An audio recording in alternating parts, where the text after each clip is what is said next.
زندگی میں، پھر بھی توکل صرف اللہ پر ہونا چاہیے کہ ایک دن اس اندھیرے میں روشنی کی کرن ضرور چمکے گی. جو اللہ کی عظیم ذات پر کامل یقین رکھتے ہیں، فلاح و کامیابی بھی انہی کے لیے ہوا کرتی ہیں، تقدیریں بھی انہی کی بدلا کرتی ہیں. حضرت عمر بن خطاب رضی اللہ تعالی عنہ سے روایت ہے کہ رسول اللہ صلی اللہ علیہ وآلہ وسلم نے فرمایا، اگر تم اللہ پر اس طرح توکل اور بھروسہ کرو جس طرح توکل کرنے کا حق ہے، تو وہ تمہیں اس طرح رزق دے گا جیسے پرندوں کو رزق دیتا ہے. پرندے صبح سویرے خالی پیٹ نکلتے ہیں اور شام کو بھرے پیٹ واپس آتے ہیں. فی توکل علی اللہ. ایک بادشاہ نے اعلان کر رکھا تھا کہ جو اچھی بات کہے گا اس کو 400 دینار سونے کے سکے دیے جائیں گے. ایک دن بادشاہ رعایا کی دیکھ بھال کرنے نکلا. اس نے دیکھا ایک 90 سال کی بوڑھی عورت زیتون کے پودے لگا رہی ہے. بادشاہ نے کہا، تم 5-10 سال میں مر جاؤ گی اور یہ درخت 20 سال بعد پھل دیں گے، تو اتنی مشقت کرنے کا کیا فائدہ؟ بوڑھی عورت نے جواباً کہا، جو ہم نے پھل کھائے وہ ہمارے بڑوں نے لگائے تھے اور اب ہم لگا رہے ہیں تاکہ ہماری اولاد کھائے. بادشاہ کو اس بوڑھی عورت کی بات پسند آئی. حکم دیا اس کو 400 دینار دیے جائیں. جب بوڑھی عورت کو دینار دیے گئے وہ مسکرانے لگی. بادشاہ نے پوچھا، کیوں مسکرا رہی ہو؟ بوڑھی عورت نے کہا کہ زیتون کے درختوں نے 20 سال بعد پھل دینا تھا، جبکہ مجھے میرا پھل ابھی مل گیا ہے. بادشاہ کو اس کی یہ بات بھی اچھی لگی اور حکم جاری کیا اس کو مزید 400 دینار دیے جائے. جب اس عورت کو مزید 400 دینار دے دیے گئے تو وہ پھر مسکرانے لگی. بادشاہ نے پوچھا، اب کیوں مسکرائی؟ بوڑھی عورت نے کہا،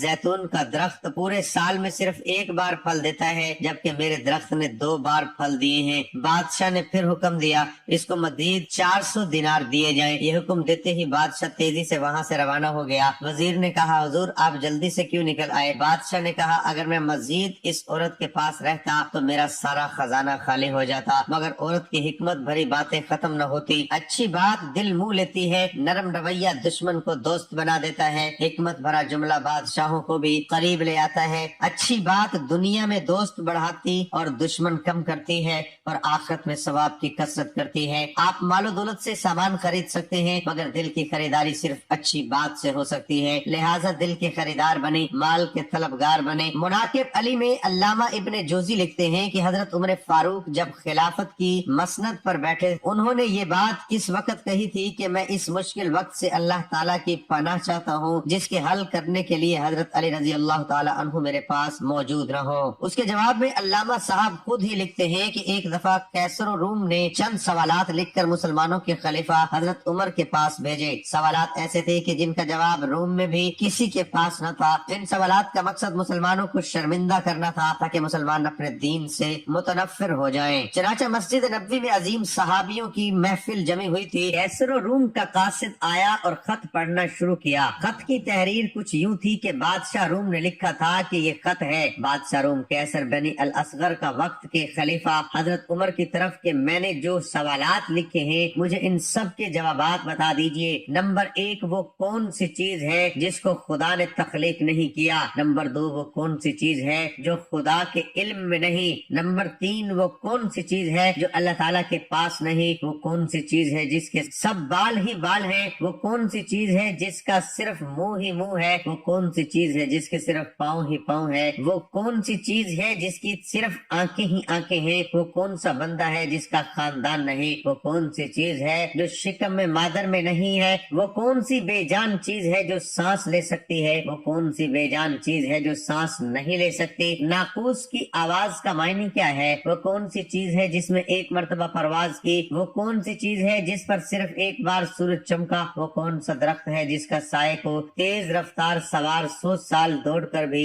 عبور نہیں کر سکتا؟ وہ کون سا درخت ہے جو دھوپ اور پانی کا محتاج نہیں؟ دنیا میں اس کی مثال کیا ہے؟ جنت کے برتن جن میں مختلف قسم کے کھانے ہوتے ہیں، جتنے لوگ ایک دوسرے سے ملتے ہیں، دنیا میں اس کی مثال کس طرح کی ہے؟ جنت کے سیب سے حوریں برآمد ہوں گی لیکن ان میں ذرہ بھر کمی بھی واقع نہیں ہوگی. دنیا میں اس کی مثال کیا ہے؟ جنت کی چابیاں کیا ہیں؟ حضرت عمر نے خط پڑھتے ہی فرمایا کہ اس کا جواب تو صرف برادر رسول باب العلم حضرت علی رضی اللہ تعالی عنہ دے سکتے ہیں. چنانچہ خط ان کی طرف بڑھا دیا گیا. حضرت علی رضی اللہ تعالی عنہ نے لکھا، بسم اللہ الرحمن الرحیم، ما بعد تیرا خط وصول ہوا. میں اپنے رب اور اپنے پیارے پیغمبر حضرت محمد مصطفیٰ صلی اللہ علیہ وآلہ وسلم کی برکت سے آپ کو ان کے سوالات کے جواب دے رہا ہوں. وہ چیز جو جو مخلوق نہیں وہ خود خدا ہے کہ جس کو اللہ نے پیدا ہی نہیں کیا۔ وہ چیز جس کا اللہ تعالیٰ سے کوئی تعلق نہیں وہ یہ بات ہے کہ اللہ تعالیٰ کا فلاں بیٹا ہے، حالانکہ خدا واحد ہے، خدا نہ کسی کی اولاد ہے اور نہ خدا کی کوئی اولاد ہے۔ وہ چیز جو اللہ تعالیٰ کے پاس نہیں وہ ظلم ہے۔ اللہ تعالیٰ کا فرمان ہے کہ خدا اپنے بندوں پر کبھی ظلم نہیں کرتا۔ وہ چیز جو صرف بال ہی بال ہے وہ ہوا ہے۔ وہ چیز جس کا صرف منہ ہی منہ ہے وہ آگ ہے، اور وہ چیز جس کے صرف پاؤں ہی پاؤں ہے وہ پانی ہے۔ وہ چیز جس کی صرف آنکھیں ہی آنکھیں ہیں وہ سورج ہے۔ وہ شخص جس کا کوئی خاندان نہیں وہ صرف حضرت آدم علیہ السلام ہے۔ وہ چیز جو شکم مادر میں نہیں رہی، 5 یہ ہیں: نمبر 1 حضرت آدم علیہ السلام، نمبر 2 حضرت حوا علیہ السلام، نمبر 3 حضرت اسماعیل علیہ السلام کی قربانی کا دمبا، نمبر 4 حضرت موسیٰ علیہ السلام کا عصا، اور نمبر 5 حضرت صالح علیہ السلام کی اونٹنی۔ وہ بے جان چیز جو سانس لیتی ہے وہ صبح ہے۔ ناقوس کی آواز کے معنی یہ ہے: حق ہے، ٹھہرو، خدا عادل ہے اور وہ سچا ہے۔ کوہ طور پر وہ پرندہ جس نے ایک مرتبہ پرواز کی تھی، دریائے نیل کی سرزمین پر سورج ایک بار چمکا ہے۔ جس جگہ پر حضرت موسیٰ علیہ السلام نے اپنا عصا مبارک مار کر راستہ بنایا تھا، وہ درخت جس کو میں اگر تیز رفتار کے ساتھ بھی چلوں تو 100 سال تک بھی پار نہیں کر سکتا، وہ شجر توبہ کا درخت ہے جس کی شاخ جنت کے ہر محل میں جاتی ہے۔ دنیا میں اس کی مثال سورج کی ہے کہ جس کے گرد دن ہر گھر میں پہنچتی ہے اور تمام زمین اس کی روشنی سے روشن ہو جاتی ہے۔ وہ درخت جو پانی کے بغیر اگایا تھا وہ درخت ہے جو حضرت یونس کے لیے اگایا گیا تھا۔ اللہ تعالیٰ نے ارشاد فرمایا: ہم اپنے پیارے حبیب کے لیے کدو کی بیل اگاتے ہیں،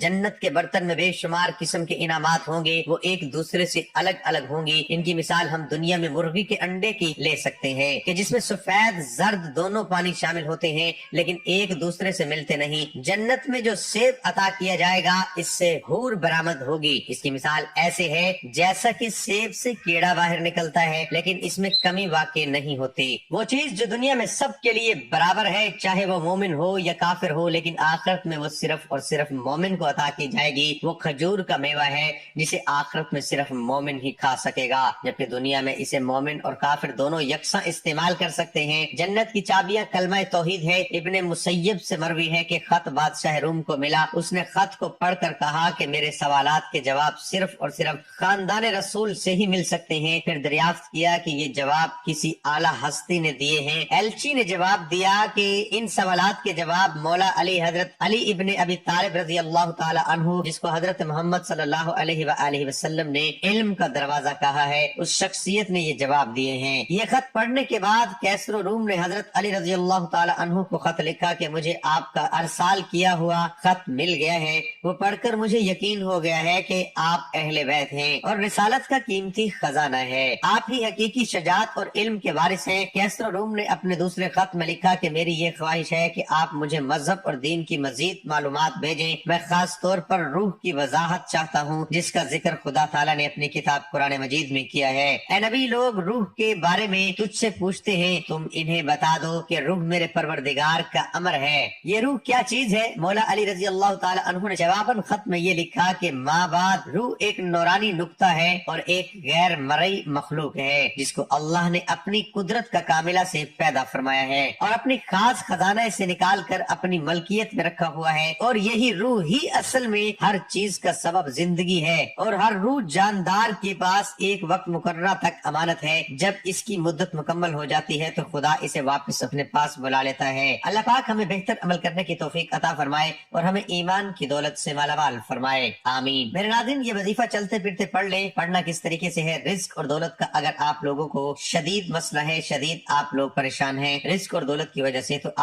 تو میرے ناظرین، آپ لوگ اس ویڈیو کو آخر تک لازمی دیکھیے گا۔ یہ ویڈیو آپ کی زندگی بدل کر رکھ دے گی۔ آپ کے مالی حالات اتنے بہتر ہو جائیں گے کہ آپ آج اگر قرضوں میں ڈوبے ہوئے ہو، قرضوں کی وجہ سے پریشان ہو، تو سب معاملات حل ہو جائیں گے انشاءاللہ۔ کئی میرے دوست، میرے بھائی بہنیں کمنٹس کرتے ہیں ہم قرضے میں ڈوبے ہوئے ہیں، تو میرے ناظرین آپ لوگ یہ وظیفہ لازمی پڑھ لیجئے گا۔ اور میرے ناظرین یہ وظیفہ اگر آپ جاب کے لیے پریشان ہیں، جاب آپ کو نہیں مل رہی، تو آپ جاب کے لیے سب سے بہترین وظیفہ ہے، یہ وظیفہ کرنے سے آپ کو فوراً نوکری مل جائے گی۔ اگر کاروبار آپ کا ڈاؤن ہو چکا ہے، کاروبار آپ کو اگر لگتا ہے کہ میرا ہی کاروبار کم ہے، میرے آگے پیچھے جو دوسرے لوگ ہیں ان کا کام چل رہا ہے، بہت بہتر چل رہا ہے، میرے ہی رزق پہ بندش ہے، میرے ہی رزق پہ نظر ہے، تو میرے ناظرین یہ وظیفہ آپ کو کر لینا ہے۔ آپ دکان پر اگر بیٹھے ہوئے ہیں تو بھی اللہ پاک کی ذات پر یقین کرتے ہوئے یہ وظیفہ پڑھ لینا، گھر میں ہے تو گھر میں پڑھ لینا۔ آپ یہ وظیفہ پڑھ کے فوری طور پر معجزہ دیکھ لینا، فوری طور پر آپ کا کاروبار بھی بہتر ہوگا، آپ کے گھر میں پیسہ بھی آنا شروع ہوگا، آپ کی جیب بھی بھرنا شروع ہوگی اور کاروبار میں ترقی بھی ملے گی۔ اور آپ کو اگر بالفرض کوئی بڑی رقم کی بھی ضرورت ہو، بڑی رقم کی بھی فوری ضرورت پڑ جاتی ہے، تو بھی آپ یہ وظیفہ لازمی پڑھ لینا۔ بڑی سے بڑی آپ کو رقم چاہیے ہوگی تو اللہ پاک آپ کو ضرور دے دے گا۔ میرے ناظرین سب سے پہلے آپ یہ وظیفہ جب پڑھنے لگے تو درود پاک پڑھ لینا۔ درود پاک جو ہے وہ 3 مرتبہ یا 7 مرتبہ یا 11 مرتبہ درود پاک پڑھ کے اس کے بعد فوراً سے 1 مرتبہ، میرے بزرگوں، میرے بھائیوں، میری بہنوں، بڑی توجہ سے دیکھیے، آپ لوگوں کے لیے، آپ کے مسائل کو حل کرنے کے لیے، آپ لوگوں کے لیے ہی یہ ویڈیو بنائی گئی ہے، تو اس ویڈیو کو بالکل سکپ نہ کریں، ورنہ کمنٹس کرتے رہیں گے کہ وظیفہ سمجھ میں نہیں آ رہا۔ تو ہر چیز آپ کو اس ویڈیو میں بتائی جائے گی۔ آپ سے بہت زیادہ گزارش کرتا ہوں کہ آخر تک لازمی جو ہے وہ ویڈیو کو دیکھیے۔ درود پاک 3 مرتبہ، 7 مرتبہ یا 11 مرتبہ سب سے پہلے پڑھ لینا، تو ثواب کے طور پر 1 مرتبہ میرے ساتھ بھی پڑھ لیں۔ اللہم صلی علی محمد وعلی آل محمد کما صلیت علی ابراہیم وعلی آل ابراہیم انک حمید مجید۔ اللہم بارک علی محمد وعلی آل محمد کما بارکت علی ابراہیم وعلی آل ابراہیم انک حمید مجید۔ اور اس کے بعد آپ کو فوراً سے 1 مرتبہ سورۃ کوثر پڑھ لینی ہے۔ انا اعطیناک الکوثر فصل لربک وانحر ان شانئک هو الابتر۔ ایک ہی مرتبہ آپ لوگ سورۃ کوثر پڑھ لیں اور ایک ہی دفعہ سورۃ اخلاص پڑھ لیں۔ قل هو اللہ احد اللہ الصمد لم یلد ولم یولد ولم یکن له کفوا احد۔ ایک مرتبہ سورۃ اخلاص جب پڑھ لیں اس کے بعد یا اللہ یا اللہ یا اللہ 11 مرتبہ یا اللہ پڑھ لیں۔ اس کے فوراً بعد یا رحمانو یا رحمانو یا رحمانو یا رحمانو 11 مرتبہ ہی پڑھ لیں، اور اس کے بعد فوراً سے یا رحیمو یا رحیمو 11 مرتبہ یا رحیمو پڑھنے کے بعد آپ لوگوں کو فوراً سے 1 مرتبہ پڑھیں لا حول ولا قوت الا باللہ العلی العظیم۔ اسی طرح دوسری مرتبہ پڑھیں، اسی طرح تیسری مرتبہ پڑھ کے 3 مرتبہ لا حول ولا قوت الا باللہ، لا حول ولا قوت الا باللہ، اتنا ہی پڑھ کے سورۃ اخلاص 7 بار پڑھ لیں۔ اس کے بعد آپ لوگوں کو درود پاک جو شروع میں پڑھا تھا 3 مرتبہ یا 7 مرتبہ یا 11 مرتبہ، جتنی مرتبہ جو درود پاک پڑھا تھا اتنی ہی مرتبہ آخر میں وہی درود پاک پڑھنے کے بعد اللہ پاک سے دعا ضرور مانگیے گا۔ کاروبار پر اگر آپ کو لگتا ہے کہ بندش نظر ہے، کوئی رکاوٹ ہے، تو اس کے لیے دعا مانگیے گا۔ قرضوں میں ڈوبے ہوئے ہو تو اس کے لیے دعا مانگیے گا۔ جو بھی آپ کا مسئلہ ہو، جو حاجت ہو، اس کے لیے دعا ضرور مانگیے گا، اللہ پاک ضرور کرم فرمائیں گے۔